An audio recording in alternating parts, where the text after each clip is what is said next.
Y'all, we are back to talk Interview with a Vampire, Season 1, Episode 4. My weekly recaps are back, honey, because we are all caught up with our Tuesday night Interview with a Vampire lives, okay? And Episode 4, we need to talk about it. Get it, don't be timid when you in it, love a bone, give along, need it. My name is Ashley, and this is My Sweet Perspective, where I give my take on all things TV and movie related, and I am here to put you on, okay? Episode 4, Ruthless Pursuit of Blood, with all a child's demanding. Now, y'all remember the end of Episode 3.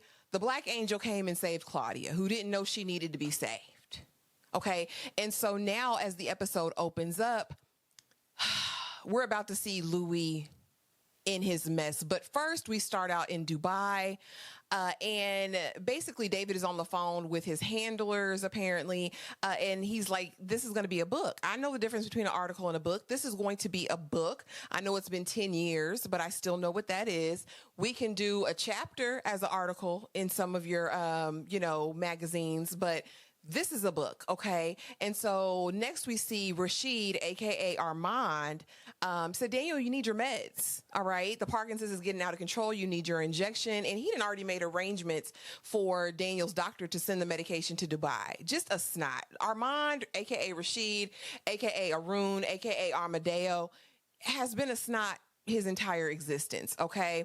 This is our first glimpse at the tree, honey, and we know the tree comes in handy, especially at the end of season 2. And so at this point, Rashid gives over Claudia's diaries, okay?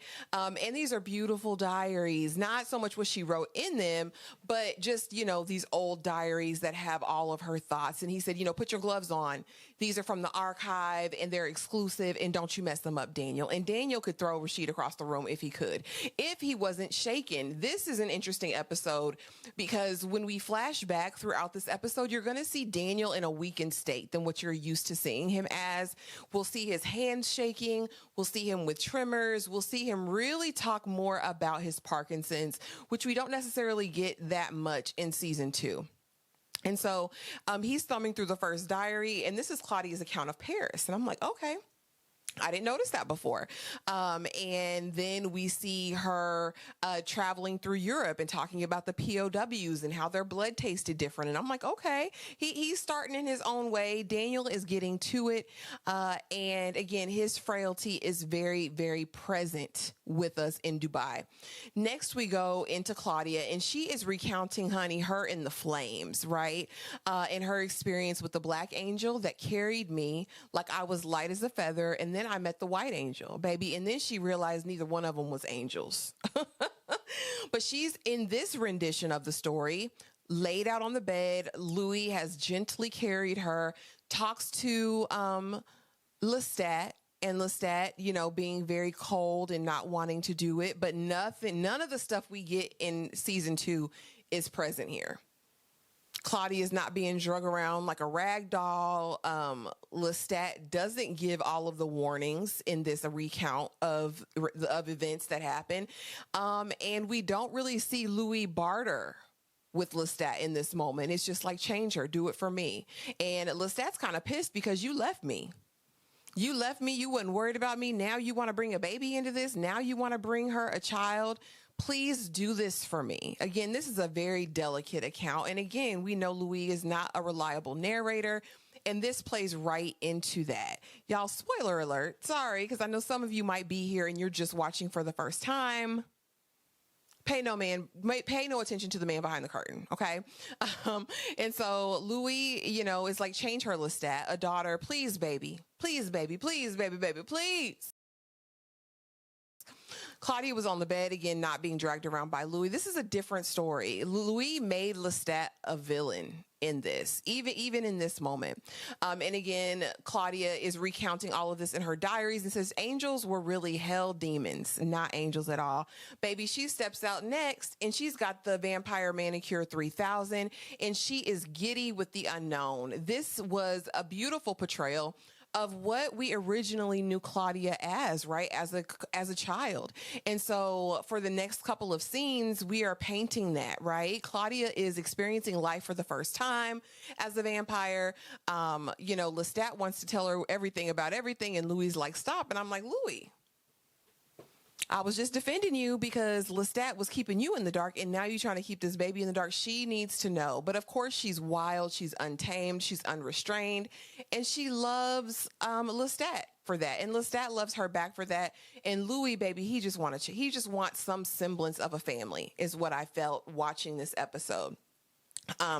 Again, in this moment, we also see that they've automatically made Lestat an outcast. Claudia and Louis are having private conversations now that she knows that Lestat or anyone who makes you can't hear your thoughts, because that's the sacrifice that they make for making a new vampire, apparently.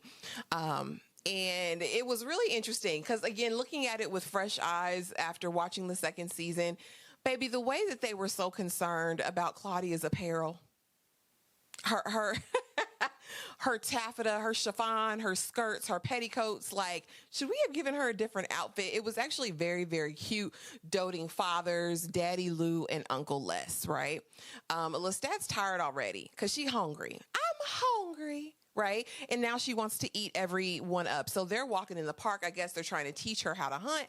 Baby, she goes to the police officer and he's like, little girl. He said, oh, you're not a little girl. You a devil. OK, that's her first unaliving. And from there, it's pure bloodlust because nothing can cure it. She's hungry. She's insatiable and she's a child. Lestat is tired already. He just became a daddy and he's over it. He's over it. He's over it, already tired of being a parent. They go coffin shopping, honey. She picks out her new coffin and they have to take out the Undertaker. I'm like, y'all, collateral damage everywhere you go. And so then we start to see some delicate moments between Claudia and Louis. And we actually see that there was an affection. And I never doubt Louis' affection for Claudia. I doubt his selfish motivations, right, for even her being brought to life. And so they're talking and she's like, how does love between a man and a man work? And he's like, baby, like everything. And then he's about to fix his mouth to lie again, saying he used to like women. He said, I used to pretend to like women, but Uncle Les likes them just enough. Later on in the episode, present day, Rashid, aka Armand, is in prayer.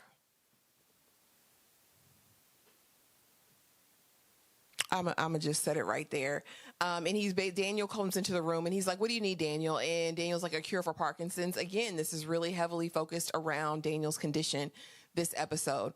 And he says from the journals, Daniel likes Claudia. You know what I mean? And kind of peeps Rashid out real quick. And it's like, you're not from Dubai, are you? You're not from here. You're not from here. And he says, Dubai is a child. Okay. And I'm a full grown. We know what you're a full grown, sir. He already is, again, peeping Armand is old. He even writes it in his notes. So now back. Claudia has her own room now. She's having birthday parties. They're doting on her. This is their little girl, right? But that only lasts so long because Claudia is aging. Mentally, not physically, right? But she's getting older day by day. And Lestat takes her out feeding right now to the place where the people get bucky naked in the park. Why did he do that? Because not only is she turned on in feeding, but now she wants to throw away all her kids' clothes because she says, I've been 18 for 7 months. It's time for me to live and be a full grown woman. So she goes out and meets her a man, a boy, Charlie. She throws away all her childish clothes. And again, we're starting to see the change, but the change isn't fully solidified, but we are beginning to see her discontent, right? With the notion that I'm getting older, but my body's not. It's staying exactly the same. And again, after she saw that forbidden fruit, honey, she now wants it. So she meets Mr. Charlie, and Mr. Charlie didn't stand a chance. It was heartbreaking. It was heartbreaking. Because he loved her down. He really liked her. Took her to the ice cream shop, knowing she don't eat human food. And I think she truly was learning to love him, but she couldn't control herself, baby. Because when they was in there dry humping or doing whatever, she latches onto his neck and don't let go. Poor Charlie. He done said, you don't even look like a girl. You look like an angel. and he gone. She drags the body back to the townhouse, and Lestat basically laughing at her. Oh, young love, that's what happens. She said, bring him back, Uncle Les. He said, I can't. You drained him dry. He's dead. Callous, super callous. Even makes her watch him burn in the incinerator. Lestat doesn't have any of that fatherly, nurturing instinct. According to this account, Louis, of course, is upset, irate, because why are you doing this, honey? We find out Mayma has passed in this episode as well. And he brings Claudia and Lestat to the funeral, because why? But then Grace, this is a new Grace. This is a nasty, mean, Mayma-ish Grace. Watching the interaction between her and Louis, you would have never thought that they were as close as we've seen them be in the earlier episodes of this season. And it was really, really, really, really sad to watch. All Grace is concerned about is the house. And her husband, Levy, is co-signing every bit of it. And Louis wanted to check her real, real bad. But Claudia was ready to go. And Grace is like, what do you think? What business do you have adopting a child with your daddy, with your white daddy? Grace, be graceful. Okay. Louis says, I'm going to sign the papers. I'll give you the house. It's never been that. And it's by Mayma. You know, and it's really sad, the loss of his family, because I believe this is the last time we see him interact with Grace, who's the last vestige of his family. But again, now he has Claudia, and she was there to pacify, to fill that void, to fill that space, which, you know, no one should be used as a pacifier. Right. And so now, again, back present day, we've drained Charlie. Okay. And Claudia is still proclaimed about it. She's still very upset. And Lestat says, this is why we never get close to humans, because they all die. This is a lesson you needed to learn. And Louis is still lying. Okay, because we go back present day, and Daniel's asking him, what happened to all the diaries back in 73? And he said they were scattered. Louis, you were a liar. You've always had these diaries close, near, and dear to you. And then Louis kind of goes on to tell a little bit of the truth, which is the fact that, you know, you have daughters, Daniel. What if there was an account of all of your failings, everything you did wrong? Would you want to broadcast that to the universe? And I mean, you know, but Louis, do right by somebody, and then you wouldn't have to worry about this. Claudia was everything. He says, I loved her unconditionally, and she silenced my inner crises, right? Everything he was going through, she was there to pacify. Now that all this has happened, we see Louis and Lestat back in on their fighting. Claudia says the dynamic changed in the household as soon as Louis got word that his mama had passed, which makes sense. Again, this is the last touch of humanity that he's had, and now it's completely gone, right? And so now they're on a tear. She said, I liked it better when they used to fight in French, but now I understand everything, and I'm tired. She says, listen, and this is where we see the new Claudia emerge. This is going to be our Claudia going forward post Charlie. And that is one with reckless abandon, right? I need to be older. I need to be living my best life. I'm a grown A woman. Nobody can tell me anything. She said, the first man I killed called me a devil. The last boy I will ever love called me an angel.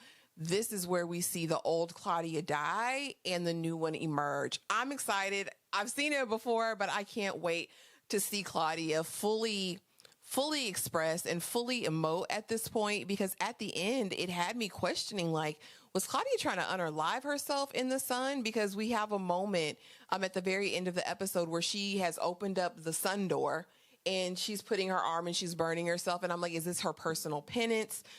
Is this, you know, a representation of her not wanting to be anymore, if she's got to be stuck in this perpetual childhood? She says her flat-chested body indefinitely, as we know she's getting older and older and older. Again, Louis was so selfish. And honestly, in this episode, and I know we'll talk about it on the live on Tuesday night, I'm Team Claudia.